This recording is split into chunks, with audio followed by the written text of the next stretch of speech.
last minute decision. We're a little worried. We're in the L field where Coach Bush hogged it because it was so tall. There's a bunch of grass sitting on top, so we're not sure we can drill it. So we made a last minute redneck decision. We're gonna light it on fire. 3, 4.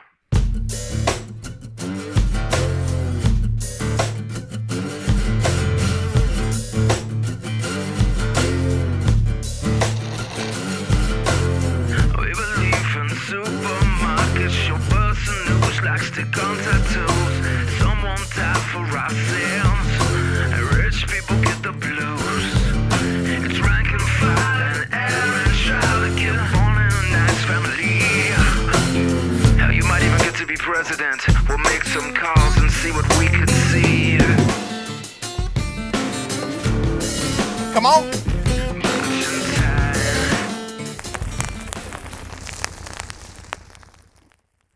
Wanting to at least go that way. Oh, it's gonna go that way. The fire's fixing to go that way. Last minute decision. We're a little worried. We're in the L field where Coach Bush hogged it because it was so tall. There's a bunch of grass sitting on top, so we're not sure we can drill it. So we made a last minute redneck decision. We're gonna light it on fire. Fire cleaned it up. Fire cleaned it up. He got through the mud. Yep. It's no nasty problem. in here. Baby, let it burn. You think it's gonna work? It'll work right there. That's what I What think. about this? That I ain't might gonna. plant that. Yeah, you can be planting. It'll that. work right there. We just try to burn this. This is what I was worried about anyway. That over there is not as thick as this one. That was about 4.5 feet tall when I bush hogged it. Yeah. It had a creek through it. So yeah, it's Whatever's dry here, I'm gonna go ahead and plant that. go ahead and plant it, and then Yeah. I don't know. We're gonna see. No, One thing for sure, the canal's back there, so it's got to stop at some point. There's water up 60 yards right there, so we all right. I ain't worried about that. It ain't a long enough strip to get too big. He said the thing is, it'll burn till it goes out. Exactly. It'll burn till it stops. You got your lighter? Your big torch? Yeah, the big torch. Coach said, go up there and get that torch off that table. I'm thinking, one of the little propane hand torches. That's it. A torch. That's what everybody in Hey, we got those at the warehouse, That's don't better we? than a match, isn't it?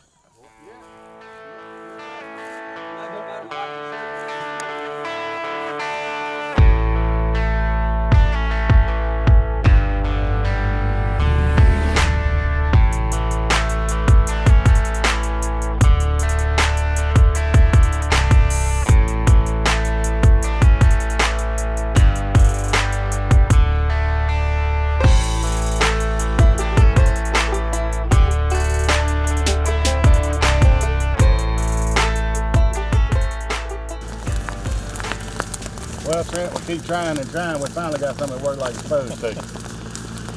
They're cleaning it all smooth. And that's going to plant pretty right there. I think. It looked like we're losing a little bit out there, but then when the smoke comes back, you still see it burning. So. Big air bubble. Oh, yeah. Put a fan on it, it'd be going. Feel that wind?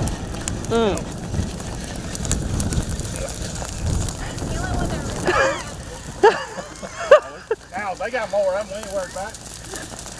That could have been bad, Trent. Yeah, they wasn't coming this way too much. That was just that wind. Yeah, Coach is already planting that over there. You can see it wasn't as thick a mat of grass on it like this patch was. He said this was about 4 foot tall whenever he bush hogged it the other day, and he had to go so slow he cut it off at the ground. And that over there, you see he cut it a little bit higher. It wasn't quite as tall and as thick, but gonna try it both ways. We got some that's just straight no-till, and then we got some that we burned in no-till. It's probably gonna look about the same in the end, about September when them doves is coming in.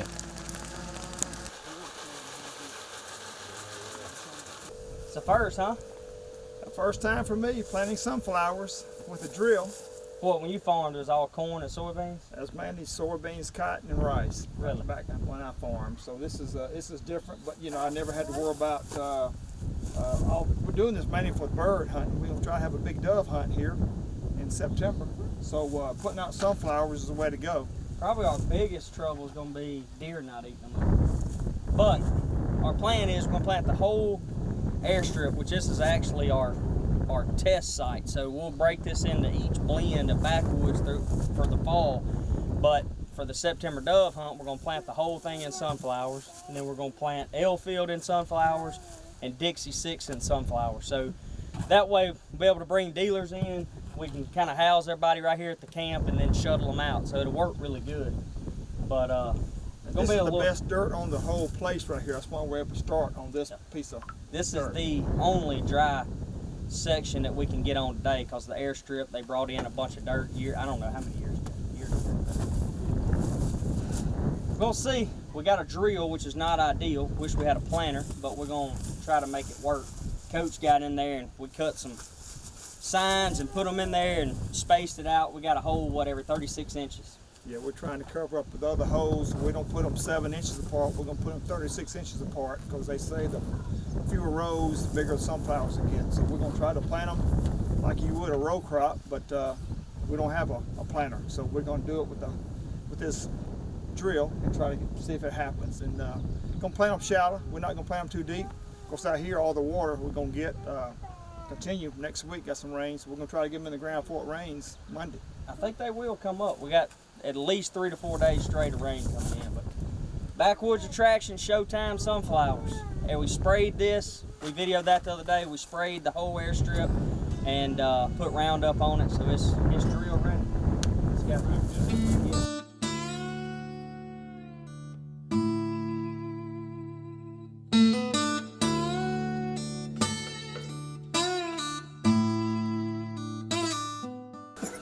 Coach, what do you think down there and back? You're gonna be close to the wood line, aren't you? I think that's gonna be plenty sunflower seeds out here. It's gonna be about 40 feet wide, I think. I know me and Trent, we just walked this, looking at each last row. It looks about perfect. I know the moisture's good. We couldn't have timed that no better for once. And then getting us more rain Monday and Tuesdays ought to be great. Whatever didn't get planted deep enough is gonna get pounded down. Sure will. What about the Elfield? We gonna try it? Elfield is gonna be all that straw we can see. Yeah. If it cuts through the straw, look at it. We'll get this ironed out. Go from there.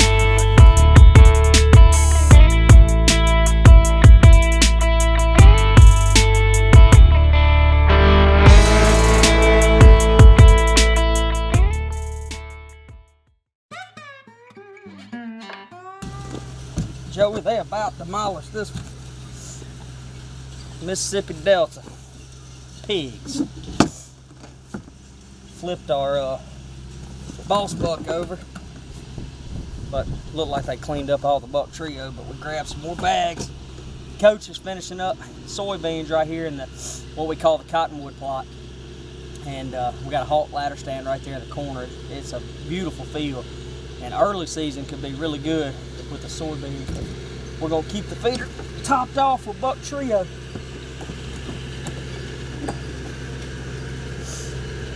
Best thing about buck trio is a lot of people's concern with trying to swap deer from corn over to protein is the transition period. But with buck trio, it's got a pelleted rice bran in it, and then a protein pellet and corn, and it comes in at 18% protein. So it's one of our personal favorites. Now, in the next month or so, we'll probably go to Protein Max, and Protein Max is a 32% protein pellet, and we'll blend it down with corn, and on the back of the bag it's got a blend chart.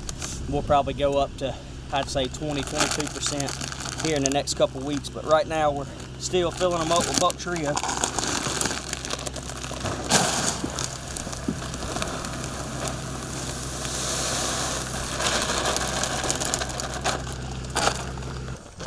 Finish it. There you go. I'll tell you what though, this field was about perfect. Yeah. It may be a little soft, but for the most part, Let's see what I have. moisture level's good. Right there at the end. Well, it's got to where its holes are open, but if it vibrates, some will get in there. I just didn't know if you want me to keep going around here and putting it out, or. You could make one pass around the outside and then just come out the end. All right. So you think drop time's dry enough? I know drop time is. That might be the only one we can get to today. We got a bunch more rain coming, but trying to get what fields we know that are dry enough right now.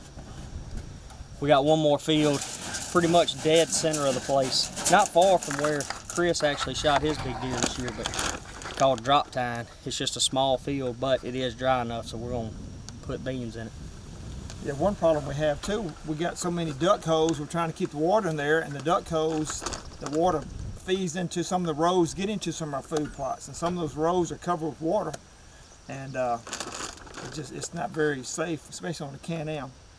But a tractor go through it, but I don't want to mess up this by getting in a bunch of water. Our goal with the duck holes, of course, we'll show it, but Mr. Brent that actually owns this piece of property that we lease from, he said with the duck holes, he's had the best luck in planting is leave that water, keep everything blocked off, hold the water to the very last minute, drain it out, and then come in and broadcast what duck food you can. So we're working on a couple different blends with some they said Japanese millet. Yep, Jap millet and a couple other things. But we'll see what happens. We'll try that this year. If it don't work, try something else. Do something else.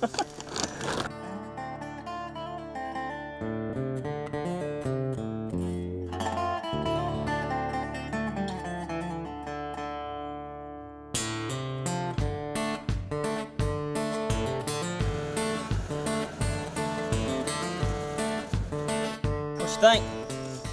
That was looking good. We put out some seed.